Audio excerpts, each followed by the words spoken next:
Salut tout le monde. Aujourd'hui, on se penche sur une affaire de fraude massive qui a secoué l'administration des douanes et impôts indirects au Maroc.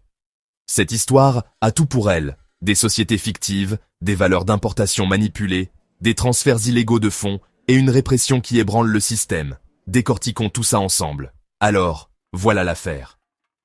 L'administration des douanes et impôts indirects a récemment découvert un vaste système de fraude impliquant plusieurs sociétés fictives. Ces sociétés, enregistrées sous forme de SARL, n'avaient aucune activité économique réelle, aucun siège social fonctionnel et aucun employé déclaré. C'étaient tout simplement des sociétés fantômes.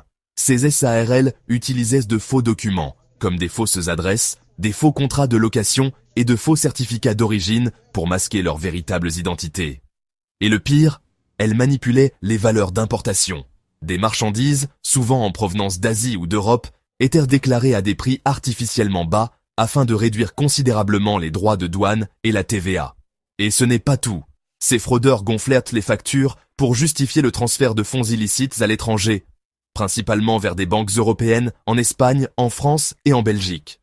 Des sommes considérables ont été transférées sous couvert d'importations fictives et il semble qu'ils aient bénéficié de l'aide de partenaires étrangers. L'impact financier, des dizaines de millions de dirhams de pertes potentielles pour le trésor marocain. C'est un coup dur. Maintenant, vous vous demandez peut-être comment ils ont pu s'en tirer. L'une des principales raisons est la flexibilité et le manque de transparence des exigences liées à la structure juridique des SARL. Cela a permis aux fraudeurs d'opérer discrètement. Cette affaire a mis en lumière la nécessité de réformer les procédures d'enregistrement et de vérification des entreprises et d'améliorer la collaboration interagences entre les centres régionaux d'investissement, les douanes et les services fiscaux. Alors, que fait le gouvernement? Il prend des mesures fermes. Les dossiers ont été transmis aux services de recouvrement et aux autorités judiciaires. Des enquêtes criminelles sont en cours, visant toutes les personnes impliquées, y compris les complices étrangers. On parle de peines de prison, d'amendes lourdes et de confiscation de biens. Le Maroc montre une volonté claire de récupérer les fonds perdus, de mettre fin aux pratiques frauduleuses et de renforcer sa lutte contre la fraude économique et les flux financiers illicites. Cette opération s'inscrit dans un effort plus large de modernisation de l'administration fiscale et douanière et d'amélioration de la transparence dans les échanges commerciaux. Mais attention, cette affaire pourrait bien n'être que la partie émergée de l'iceberg.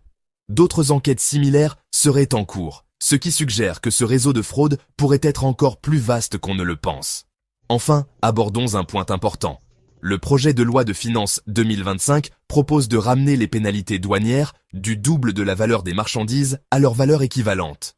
Ceci vise à faciliter les règlements, alléger les charges financières des entreprises, simplifier le règlement des litiges et encourager la conformité. C'est une avancée vers des statistiques de recouvrement plus réalistes et une meilleure efficacité administrative.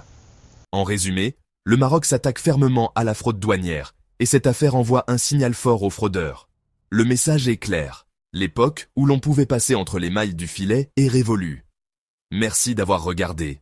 Si vous avez trouvé cette analyse intéressante, n'oubliez pas d'aimer et de vous abonner pour plus d'informations sur des sujets importants.